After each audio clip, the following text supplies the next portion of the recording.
오늘 우리에게 주실 하나님 말씀은 시편 23편 3절 말씀입니다.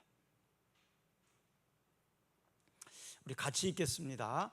내 영혼을 소생시키시고 자기 이름을 위하여 의의 길로 인도하시는도다. 아멘. 학교의 교실에는 선생님이 항상 있어야 되는데 선생님이 잠깐 안 계실 때가 있죠. 그럴 때는 굉장히 시끄럽습니다. 막 뛰어다니고 큰 소리가 나고 싸우고 그런 때 가장 피해를 보는 사람이 약한 사람들입니다. 힘 없는 사람들입니다. 힘이 있는 사람들은 대장이 되어서 큰 소리 치고 다른 사람들을 막 괴롭히기도 하고 그럽니다. 그런데 그때에 선생님이 문을 탁 열고 들어오면 어떻게 되나요? 모두가 조용해집니다. 그리고 질서가 잡힙니다. 목장도 그래요. 양을 키우는 목장이 목자가 없이 양들만 있으면요, 양들은 시기, 질투 이런 게 많고요, 또 심술도 맞아요. 양이 심술이 많아요. 그래서 다른 양이 조용히 가만히 누워있는 꼴을 못 봅니다. 가서 막 물어뜯고 뒤로 받고 발로 차고 그러면서 괴롭힙니다. 또 양들은요, 경쟁심도 많습니다. 그래서 자기가 좋은 것을 차지하기 위해서 약한 양들을 밀어냅니다. 그래서 힘이 센 양들은 잘 먹으니까 더 힘이 세지고 건강해집니다. 근데 힘이 약한 양들은 힘에 밀려서 제대로 먹지 못합니다. 그래서 점점 더 약해지게 됩니다. 그래서 결국 목자가 없는 목장은 상처가 많습니다. 싸움이 많이 일어나니까 아픈 양들도 많이 일어나요. 그때 목자가 딱 들어오게 되면 그 목장도 양들이 질서가 잡힙니다. 조용합니다. 그리고 목자는 아픈 양들을 치유해주고 또 먹을 것을 주기도 하고 인도하기도 하고 그렇게 합니다. 그러면 왜 시끄러웠던 교실에 선생님이 들어가면 조용할까요? 왜 시기와 질투와 경쟁과 싸움으로 상처를 주고 이런 양들이 목자가 들어가면 조용할까요? 그것은 학생들끼리 자기들만을 바라보다가 선생님이 들어가니까 선생님을 바라보기 때문에 그렇습니다. 양들이 자기들끼리 막 치고받고 싸우다가 양들만 바라보다가 목자가 가면 양이 목자를 바라보기 때문에 질서가 잡히고 조용해지는 것입니다. 무질서한 곳에는 바로 이런 목자가 필요합니다. 오늘날 왜 사회가 많이 무질서할까요? 사람들만 바라보고 살기 때문에 그렇습니다. 옆에만을 바라보고 살기 때문에 그렇습니다. 경쟁만 하려고 생각하기 때문에 그렇습니다. 목자이신 예수님을 바라본다면 그 싸움은 그치게 될 것입니다. 그리고 질서가 잡히게 될 것입니다. 자, 또한 이 목자가 없는 양들은요, 자기들끼리 막 서로 좋은 곳에 가서 먹으려고 부딪히고 싸우면은 목장이 풀이 많은 그 목장이 다 황폐하게 되어버립니다. 밟아서 먹어서 풀을 없애야 되는데 밟아서 없애버립니다. 그리고 자기가 실컷 먹었으면 다른 양들이 먹는 것을 꼴을 못 보니까 가서 밟아버립니다. 못 먹게. 그래서 싸우면서 서로 경쟁하면서 결국 목장을 황폐하게 만들어 버립니다. 이때 목자가 필요한 거예요. 목자는 그 양들을 조율합니다. 그래서 계획을 세웁니다. 이쪽에 있는 풀은 오늘 먹고 이쪽에 있는 풀은 내일 먹고 또 북쪽에 있는 풀은 그 다음 날 먹고 이렇게 해서 양들을 이끌고 다니면서 계획에 따라서 풀을 먹입니다. 그래서 그 계획에 따라가게 되면 양들은 매일매일 좋은 풀을 잘 먹을 수 있습니다.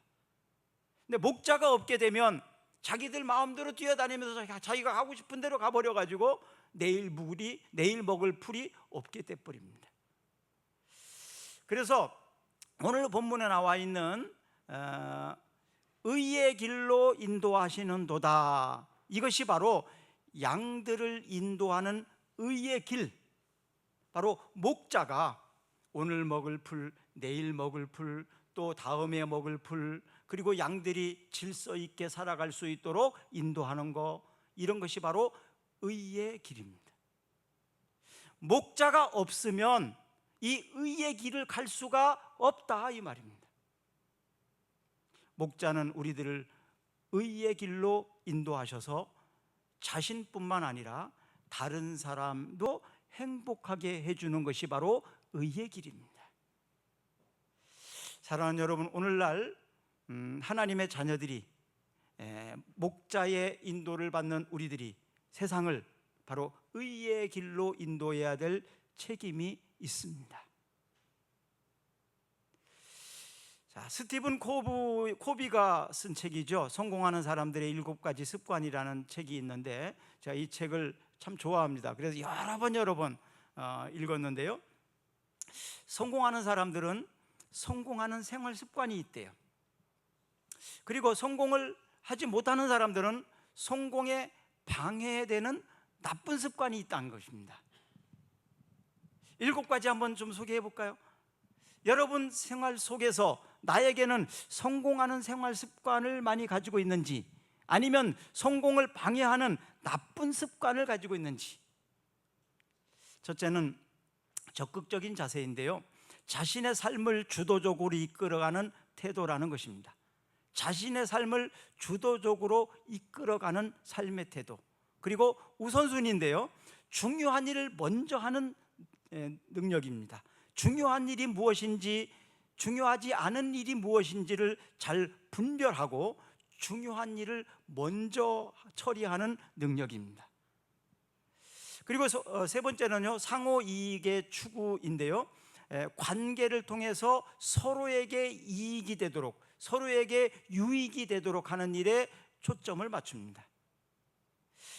어떤 것이 나에게 이익이냐가 아니고 서로에게 어떤 것이 이익이 되느냐, 유익하냐, 이런 것들을 고려하는 태도입니다. 그리고 서로가 이해하는 일입니다. 다른 사람들을 이해하고 소통하는 능력이 있다는 것입니다. 성공하는 사람들은 다른 사람들하고 소통을 하고 또 이해하고 하는 능력을 가지고 있다는 것입니다. 팀워크인데요, 팀워크를 통해서 더 큰 성과를 이룰 수 있도록 하는 방법을 찾는다는 것입니다. 혼자는 할 수 없지만 같이 하면 할 수 있는 게 많이 있어요. 혼자는 들 수 없지만 같이 들으면 들을 수 있는 게 참 많습니다. 그래서 함께 팀을 이루어서 가는 것을 안다는 것이죠. 그리고 성공하는 사람들은 지속적으로 자기 자신을 발전시키고 그러려고 노력을 한다는 것입니다. 이 나이에 뭘, 그게 아니고 죽을 때까지 배워야 된다고 그러잖아요. 계속해서 발전시키고 개선하려고 노력을 한다는 것입니다. 성공을 방해하는 나쁜 사람들의 습관은 고치려고 하지 않아요. 상대에게 고치라고 그럽니다. 네가 나를 따라와라. 자신은 안 고치려고 합니다. 그런데 성공하는 사람들은 자신이 고치려고 먼저 바라본다는 거예요. 다른 사람들의 잘못을 보면서 나를 살펴보고 나를 돌아보는 기회로 삼는다는 것입니다. 또 아주 중요한 부분이 하나 있어요. 목표 설정입니다. 성공하는 사람들의 대부분은 목표를 확립하고 행동한다는 것입니다. 목표를 정해놓고 그 목표를 따라서 행동을 한다는 거예요. 그런데 이 목표가 건강한 목표냐, 또 좋은 가치관을 가지고 있는 목표냐, 이것이 중요한 거예요. 그래서 건강한 가치관에 의한 목표를 가지고 있는 사람은 건강한 생활을 합니다. 그런데 건강하지 않은 목표를 가지고 있다게 된다면 그것은 당연히 병적인 인생을 살게 되는 거지요. 때때로 아무 생각 없이 살다가 나쁜 사람들에게 이용당하는 사람이 참 많습니다.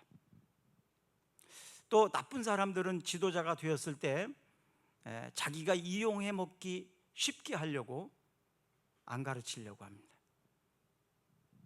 안 가르쳐 줍니다. 좋은 거를 나 혼자 먹으려고, 나 혼자 쓰려고. 그런데 그것도 모르고 배우려고 하지 않고 그냥 나태하게 살게 되면 평생 그 나쁜 사람들에게 이용당하고 끌려당하게 됩니다. 저는 저희 할아버지에게 아주 어렸을 때, 그때는 그게 뭔지 잘 몰랐지만 아주 뚜렷하게 기억하는 게 있어요. 아주 구두쇠처럼 저희 할아버지가 사람들에게 손가락질을 받더라고요. 그래서 왜 그러냐고 그랬더니 세경을 잘 안 줬대요. 그런데 저희 할아버지가 그래서 제가 물어봤어요. 할아버지 왜 품값을 제대로 안 쳐줍니까? 그랬더니 할아버지가 하시는 말씀이, 그때 바로바로 주면 겨울에 술 먹고 노름하고 해갖고 다 탕진해 버린대. 그래서 그 다음에 가난해가지고 또 남의 일을 해야 된대. 그래서 꼭 필요한 것들만 주고 몇 년간 모았다가 집을 사주고 땅을 사주고, 그러면서 보통 3년 내지 5년 있으면 결혼시켜서 땅하고 집을 사줘가지고 자립할 수 있도록 해준다고 그러더라고요. 그렇게 해서 마을을 여러 개를 이루시는 우리 할아버지가. 아, 그런 거구나, 그런 사람이 진짜 지도자구나 하는 걸 배웠어요. 여러분, 병적인 습관에 몰두해서 인생을 낭비하고 살고 있지는 않는지요? 자신은 고치지 않으면서 남한테만 고치라고 야단치는 그런 사람은 아닌지요? 지금 성공하는 생활 습관을 잘 가지고 살아가고 있는지 돌아보게 됩니다. 사람은요, 듣고 싶은 말이 있고 들어야 되는 말이 있습니다. 듣고 싶은 말이 있기도 하고 듣기 싫은 말도 있어요. 우리 공부하는 학생들에게는 공부하라 그러면 되게 듣기 싫어하죠. 근데 들어야 될 말이거든요. 듣기 싫은 말이지만 들어야 되는 말입니다. 가고 싶은 길이 있고요, 가기 싫은 길이 있습니다. 근데 가야 할 길을 가야 됩니다. 가기 싫어도. 문제는 누구의 말을 듣고 사느냐인 거예요. 누구의 말을 듣고 사느냐. 대부분 많은 사람들이 참 듣지 말아야 될 말을 많이 듣더라고요. 듣지 말아야 될 말을 많이 들어요. 들어야 될 사람들의 말을 잘 듣지 않아요. 왜 그럴까요? 듣고 싶은 말이 아니거든요. 가야 될 길이 아니라고 생각하거든요. 쉬운 길이라고 생각하거든요. 성경은 그래서 이렇게 말합니다. 좁은 문으로 들어가라. 그 길은 좁고 협착해서 찾는 사람이 적지만 그 길은 생명의 길이다. 넓은 문으로 들어가면 그 길은 많은 사람들이 가는 길이야. 그렇지만 그 길은 쉽고 편하고 많은 사람들이 가지만 멸망으로 들어가는 길이야. 어느 길로 가시렵니까? 그냥 넓은 길로 쉽고 편하게 살다가 멸망의 길로 가기를 원하십니까? 아니면 조금 힘들고 어려워도 좁은 길로 가다가 생명의 길로 가시렵니까? 그래서 제가 늘 쓰는 말이 있습니다. 젊어서는 고생을 해도 좀 괜찮아요. 그냥 대충 먹고 대충 입어도 괜찮아요. 나이 들어서 그렇게 살면 그건 인생을 잘못 산 것입니다. 부끄럽게 산 것입니다. 노후에 부끄럽지 않은 여러분들이 되기를 축복합니다. 축복합니다. 욥기 23장 10절 한번 볼까요? 그러나 내가 가는 길을 그가 아시나니 그가 나를 단련하신 후에는 내가 순금과 같이 되어 나오리라.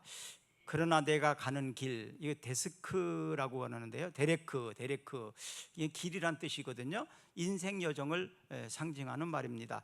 데레크 임마디라는 말하면 그것은 지금까지 걸어온 인생이라는 뜻이에요. 지금까지 걸어온 인생. 그래서 욥은 자기가 지금까지 걸어온 인생을 하나님이 인도하셨다. 그리고 나는 그렇게 살려고 노력을 했다. 정말 대단한 거예요. 하나님이 나의 길을 인도하셨고 나는 그 길을 따라가려고 열심히 노력해서 살아왔다, 그런 얘기입니다. 그럼에도 불구하고 자신의 연약함 때문에 조금이라도 잘못된 길을 갔을까 하는 거룩한 두려움과 경외심을 가지고 이제 하는 말이에요.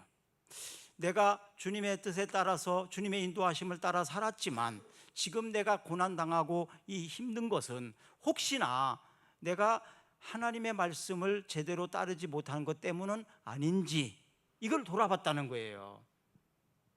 그래서 욥이 자신이 지금 힘들고 어려운 일을 당했을 때 하나님을 원망하고 불평하는 것이 아니라 이 욥의 탄식은 사실은 근심, 그 고통에서 오는 근심인데 내가 하나님의 말씀을 제대로 따르지 못하고 순종하지 못하고 살았는 것, 이것을 생각할 때 근심을 가진 거예요.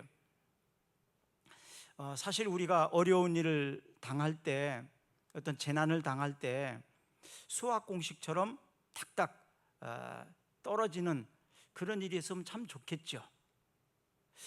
문제가 생겼을 때 그 문제에 대한 해답이 탁탁 나오면 얼마나 좋겠습니까? 그러나 이런 수학 공식처럼 단순하지 않더라고요, 문제 해결책이. 그래서 그 문제를 만날 때마다 우리는 그 문제를 내신 하나님 앞에 물어보는 거예요. 문제에 낸 의도가 무엇인지, 문제를 어떻게 풀어나가야 되는지. 그렇게 해서 하나님 앞에 여쭤봤을 때 하나님께서는 그 문제의 해답을 알려주신다, 이 얘기입니다. 그래서 결국 우리를 단련해서 순금과 같이 강한 자로, 귀한 자로, 가치 있는 자로 만들어 주시겠다, 이 말씀입니다. 그래서 문제를 만날 때 우리는 하나님을 더 찾아야 됩니다. 내 힘으로 해결 안 되니까 당연히 하나님을 붙잡아야 되겠죠. 고난의 무게에 두려워하지 마시기를 바랍니다. 믿음으로 그 시험을 극복해 나가시기를 바랍니다.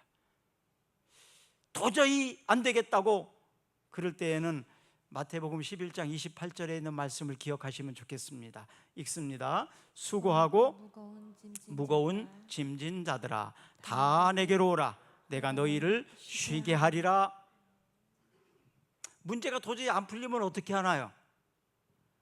형에게 가서 물어보든지 누나한테 가서 물어보든지, 그것도 안 되면 선생님을 찾아가면 되잖아요.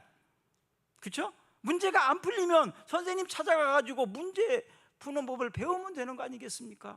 그렇게 배운 문제는요 다시는 안 틀립니다. 근데 문제 해결도 안 하고도 그냥 살아가는 사람들이 참 많아요. 그러니까 공부가 잘 안 되는 겁니다. 힘든 문제가 있으면 선생님을 찾아가시기를 바랍니다. 어려운 문제를 만났을 때는 하나님을 찾아오시기를 바랍니다. 수고하고 무거운 짐진 자들아 다 내게로 오라. 내가 너희를 쉬게 하리라. 이렇게 말씀하셨잖아요. 선생님이 언제든지 어려운 문제가 있거든 물어봐 와서, 이렇게 말씀해 주시는 거예요 지금. 근데 안 찾아간다면 그건 학생 잘못 아니겠습니까? 우리 선생님이 이거 혼내는 거 아니야? 지난번에 가르쳐 줬는데 그것도 모르냐고 혼내키는 거 아니야? 이런 두려움이 있다면 못 갈 수도 있어요. 그런데 선생님이 이렇게 말씀하시는 거예요. 수고하고 무거운 거, 힘든 거, 어려운 거 있으면 언제든지 와서 찾아와. 내가 가르쳐 줄게. 바로 수고하고 무거운 짐진 자들은 주님이 다 오라고 말하고 있습니다. 어떤 수고가 있으십니까? 어떤 무거운 짐을 지고 있으십니까? 예수님께 나오세요. 그리고 주님께 말씀드리세요. 나 너무 힘들어요. 나 이 짐이 너무 무거워요. 도대체 어떻게 해야 되는지를 잘 모르겠어요. 알려주세요. 가르쳐 주세요. 저는 지금까지 60년 이상 살았는데 하나님이 다 알려주셨어요. 가르쳐 주셨어요. 그래서 여러분들에게 소개하고 싶어요. 여러분도 그렇게 하시라고. 사람들은요 참 관계가 어렵더라고요. 전 제일 어려운 게 뭐냐 하면 어떤 사람들과 좀 신뢰할 만한 관계라고 생각을 했는데, 친구라고 생각을 하고 신뢰할 만한 사람이라고 생각을 했어요, 관계가. 그래서 좀 그냥 이렇게 넘어가는 경우가 가끔 있는데, 그때마다 그 사람이 왜 그랬냐고 이유를 대라고 설명하라고 나를 이해시키라고. 힘들더라고요. 그게 물론 맞아요. 이해시키고 설명하고 틀린 건 아니에요, 그 말이. 그러나 매사에 모든 일에 설명해야 되고 그 사람을 이해시켜야 되고 설득시켜야 되고, 어떻습니까? 그 사람하고 관계가 계속 갈 수 있을까요? 더 친밀할 수 있을까요? 불편해서 저는 싫더라고요. 불편해서 오래 못 갈 것 같아. 웬만한 건 그냥 좀 넘어가주고, 나를 알잖아, 내 마음을. 그러니까 이해해주고 좀 넘어가면 좋을 텐데, 모든 일에 매사에 설명하라고 이해하라고 나를 설득시키라고 이렇게 말한다면 그런 사람과의 관계는 오래가지 못합니다. 피곤합니다. 때때로는 좀 못 들은 척도 해주고 못 본 척도 해주고 좀 그냥 마음으로 이해해주고 이렇게 넘어가야지. 매사에 이해시키라고 이해시켜야 되고 그런다면 그런 사람은 친구가 되지 못합니다. 그런 관계는 오래가지 못해요. 우리 하나님은 그렇게 하셨더라고요. 매사에 왜 그랬니? 책망하고 따지고 그렇게 하지 않으시더라고요. 그냥 와라. 힘들었겠다, 어려웠겠다, 오히려 위로하시면서 받아주시더라고요. 그래서 하나님의 은혜와 사랑이 참 좋습니다. 하나님의 품이 참 편안합니다. 그래서 제가 가장 편안한 곳은 교회예요. 하나님 앞에 앉아 있을 때, 그때가 최고로 행복할 때입니다. 로마서 5장 8절 한번 읽어볼까요? 우리가 아직 죄인 되었을 때에 그리스도께서 우리를 위하여 죽으심으로 하나님께서 우리에 대한 자기의 사랑을 확증하셨느니라. 우리가 아직 어느 때? 죄인 되었을 때에. 우리가 아직 죄가 해결된 때가 아닙니다. 아직 내가 죄인 되었을 때에 그리스도께서 우리를 위하여 죽으심으로 하나님이 우리에 대한 자기의 사랑을 확증하셨다. 다시 말하면 내 죄를 받으셔서 처리해 주셨다, 그런 얘기입니다. 해결해 주셨다, 그런 얘기입니다. 이곳에 경찰이 몇 분 계십니다. 우리 새로 결혼한 경찰도 교인이 생겼거든요. 반주자 남편이 경찰인데 경찰대학 근무합니다. 서울경찰청에 계신 분인데, 그 경찰서에 가서 나 무슨 죄를 졌다고 자수하면 어떻게 할까요? 자수한 것에 대한 그것은 조금 참조할 수 있지만, 그러나 죄에 대해서는 처벌을 해야 돼요. 그렇죠? 처벌 받아요. 왜? 잘못했으니까, 법에 의해서. 그런데 교회는 어떨까요? 교회 와서 하나님, 나 이거 잘못했습니다, 나 이것도 잘못했습니다, 이런 죄를 저질렀습니다. 그러면 하나님은 어떻게 하신다고요? 그래, 너 그 처벌 받아야지. 법대로, 원칙대로, 율법대로. 하나님 그러셨나요? 아니에요. 오늘 말씀은 그 얘기예요. 내가 아직 죄인인 상태에서 하나님 앞에 왔어요. 이 죄를 내가 해결할 능력도 없어요. 이 해결하려면 나 죽어야 돼. 그랬더니 하나님께서 예수님을 죽이심으로 나의 죄를 해결해 주신 거예요. 대신 갚아주셨다, 이 말입니다. 그래서 우리는 하나님 앞에 누구든지 나갈 수 있는 거예요. 편안하게 나갈 수 있는 거예요. 그리고 고백할 수 있어요. 솔직하게, 진실하게, 진심하게. 그러면 죄가 해결되면 어떤가요? 죄가 처리가 되면, 해결되면 자유롭습니다. 죄를 숨기고 살면 자유롭지 못해요. 언제 들통날지, 언제 이것이 처벌을 받을지 불안합니다. 두렵습니다. 그러나 그 죄가 해결되면 그때부터 자유가 옵니다. 누가 뭐라고 해도 나 해결했으니까 자유가 됩니다. 이것이 바로 하나님 앞에서 받은 우리의 자유함입니다. 진리가 너희를 자유롭게 하리라. 예수님께서 우리를 자유하게 하십니다. 이것이 바로 그리스도인으로서의 자유함을 누릴 수 있는 여러분들이 되었으면 좋겠습니다.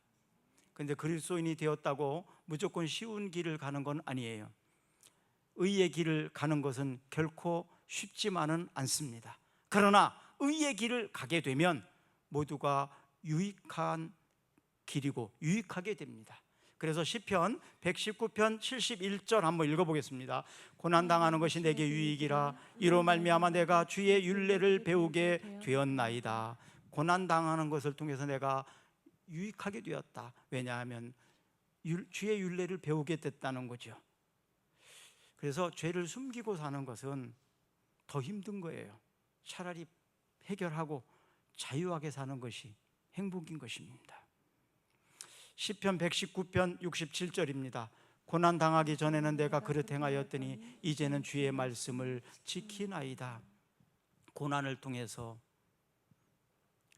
내가 배웠다는 것입니다. 하나님의 이름을 걸고 하나님께서는 우리를 치유해 주실 뿐만 아니라 의의 길로 인도하신다라고 말하고 있는데, 이 의의 길은 바로 하나님의 나라, 거룩한 나라이기 때문에 그래요. 학문적으로 말하면 이디아의 세계, 유토피아의 세계, 환상적인 그런 나라가 바로 하나님의 나라인데, 그 하나님의 나라, 의의 나라로 우리를 인도하시는데 하나님의 이름을 걸고 그렇게 하시겠다는 거예요. 하나님이 이름을 걸고 그렇게 하시겠다는 것입니다. 이건 대단한 거예요. 그전에도 보면 선생님들이 학생들을 가르칠 때 어떤 반은 막 선생님이 수업 시간만 하질 않아요. 막 저녁 늦게까지 데리고 막 가르쳐요. 왜 그러냐면 학급당 성적도 매기고 막 그런 일이 있거든요. 또 내가 가르치는 아이들을 더 공부를 잘하게 하기 위해서 그런 사명이 있는 선생님들은 막 남아서 공부를 가르치고 그랬어요. 바로 자기의 이름을 걸고 가르치는 거예요. 내 이름을 걸고. 하나님께서 하나님의 이름을 걸고 우리들을, 하나님의 자녀를 의의 길로 인도해 주시겠다는 것입니다. 우리는 그냥 따라가면 돼요. 따라가면 하나님께서 우리를 의의 길로 인도해 주시겠다는 것입니다. 그래서 요한복음 14장 6절 한번 읽어봅니다. 예수께서 이르시되 내가 곧 길이요 진리요 생명이니 나로 말미암지 않고는 아버지께로 올 자가 없느니라. 예수님께서 우리의 생명이 되시고 길이 되십니다. 그래서 예수님 말씀을 따라가게 되면 결국 우리는 의의 길로 가게 되는 것입니다. 애굽에서 이스라엘 백성들이 가나안 땅으로 가게 될 때 낮에는 너무 뜨거웠고 밤에는 너무 추웠습니다. 그리고 갈 길도 잘 알지 못합니다. 그럴 때 하나님께서는 낮에는 구름 기둥으로, 밤에는 불 기둥으로 이스라엘 백성들을 인도하십니다. 구름 기둥이 머물면 백성들도 머무르면 돼요. 구름 아래에서. 그런데 구름은 서 있는데 나는 가버리면 구름 밖으로 나가야 되겠죠. 하나님이 인도하시는 것은 바로 구름 기둥과 불 기둥으로 주의 백성들을 인도하셨습니다. 하나님께서 인도하시는 대로 순종하며 살게 될 때 여호와 이레의 축복이 있다고 창세기에서는 말하고 있습니다. 창세기 22장 14절 한번 읽어볼까요?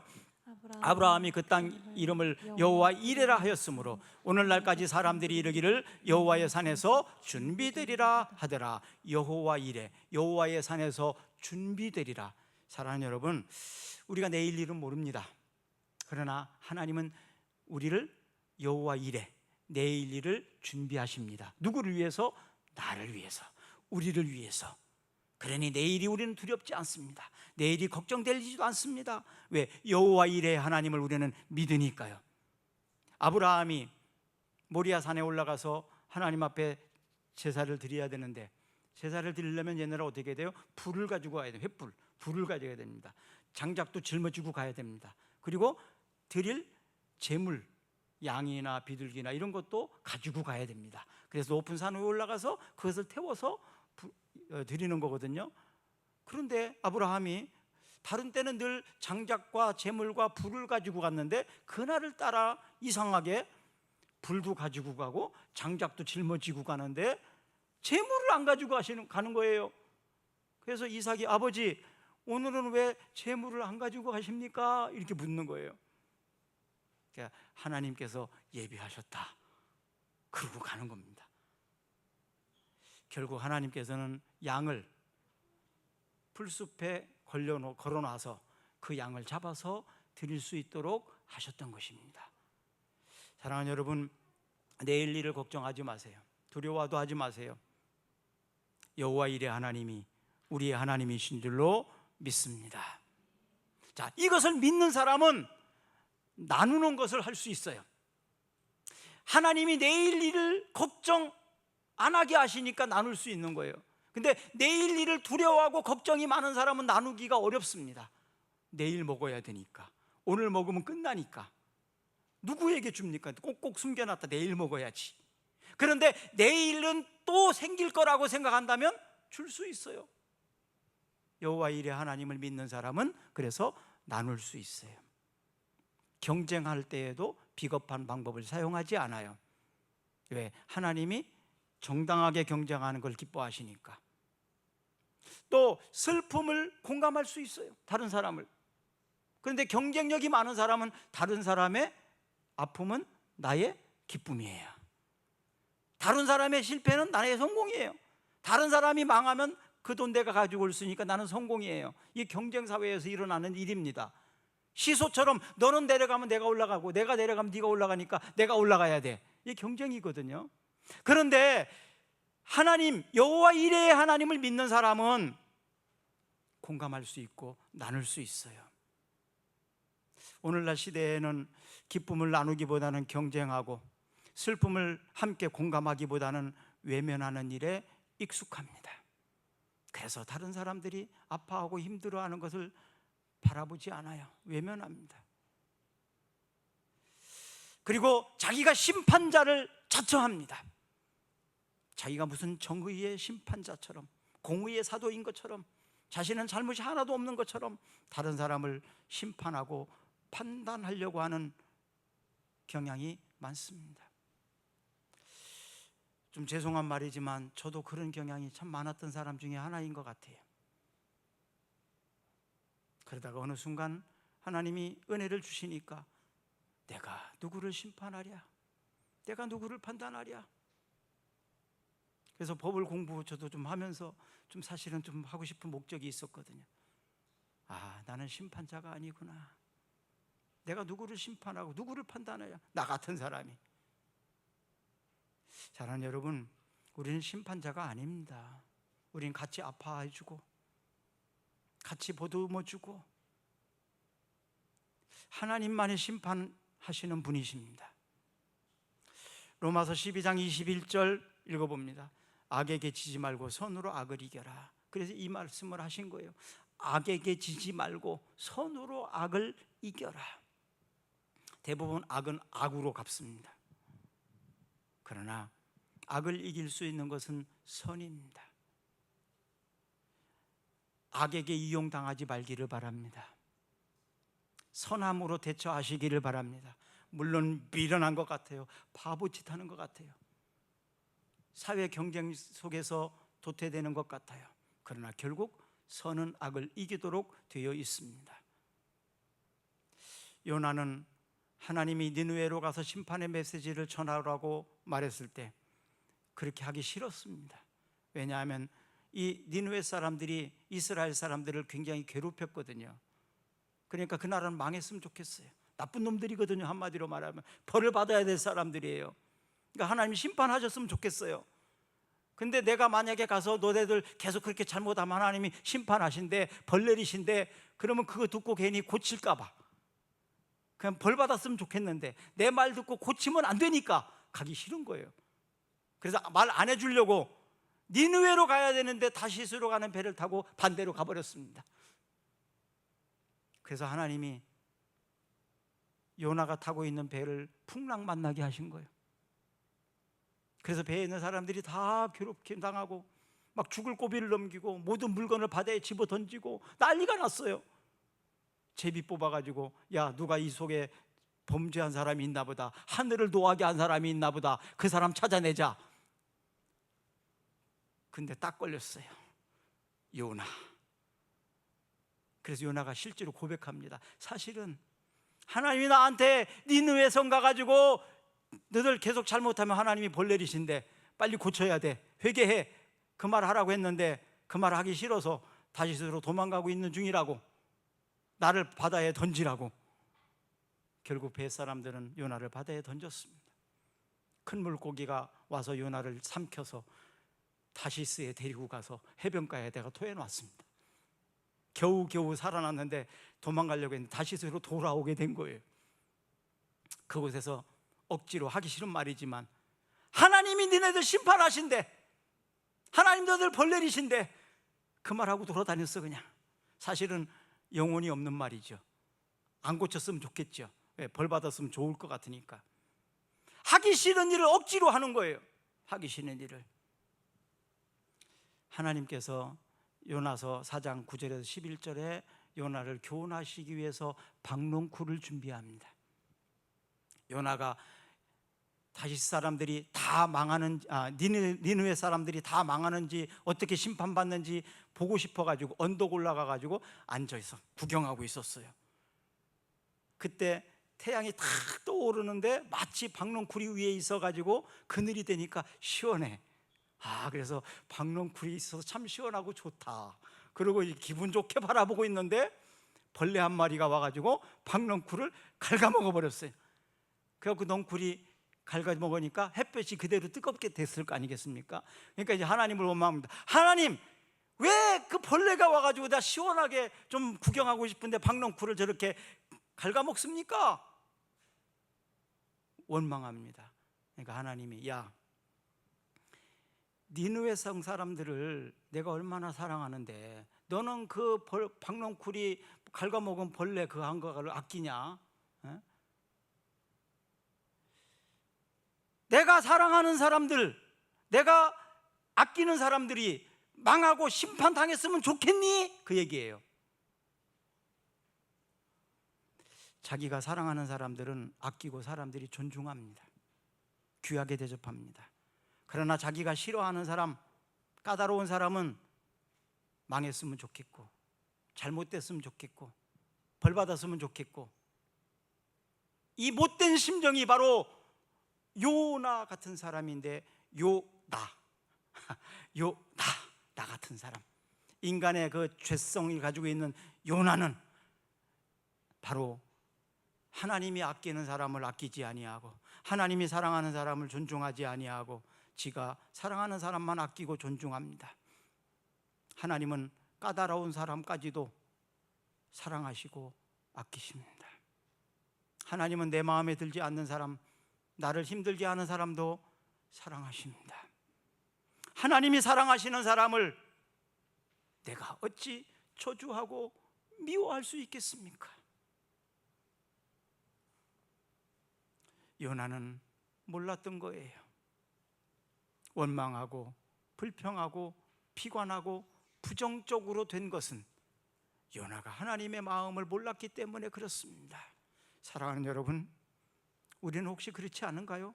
왜 원망하고 불평하고 비관하고 부정적으로 사람들을 자꾸 대합니까? 그것은 하나님의 마음을 몰라서 그래요. 하나님의 은혜를 몰라서 그렇습니다. 미움이 있는 곳에는 행복이 없어요. 요나같이 이렇게 하면 여러분들의 가정은 지옥이 될 것입니다. 요나같이 이렇게 하면 우리나라는 모든 사람들이 불행하게 될 것입니다. 미움이 있는 곳에는 행복이 없습니다. 미워했던 마음 용서하세요. 그리고 상처받은 것을 닦아주시고 눈물을 닦아주시는 성도들이 되었으면 좋겠습니다. 하나님이 이 시간 여러분들의 마음을 상처에 치유해 주셨으면 좋겠어요. 여러분들이 힘들어하는 눈물을 닦아주셨으면 좋겠어요. 그리고 여러분들이 행복했으면 좋겠어요. 그리고 여러분들이 또 다른 사람들을 행복하게 하는 사람이 되었으면 좋겠습니다. 찬양단 나오세요. 사랑하면 길을 찾고 사랑이 식으면 문제점만 찾아냅니다. 내가 지금 사랑하는 마음이 있는지 아니면 사랑이 식었는지는 사랑하면 문제의 해답을 찾으려고 노력하고 같이 아파하고 위로하고 길을 찾아갑니다. 그러나 옆에 있는 사람이, 가족들이 자꾸 문제가 보이고 문제가 찾아진다면 그것은 내 안에 사랑이 식은 것입니다. 이제는 문제를 보지 맙시다. 옆에 있는 사람을 의식하지 맙시다. 목자이신 주님을 바라보며 나아가는 행복한 목장이 되시기를 주의 이름으로 축복합니다.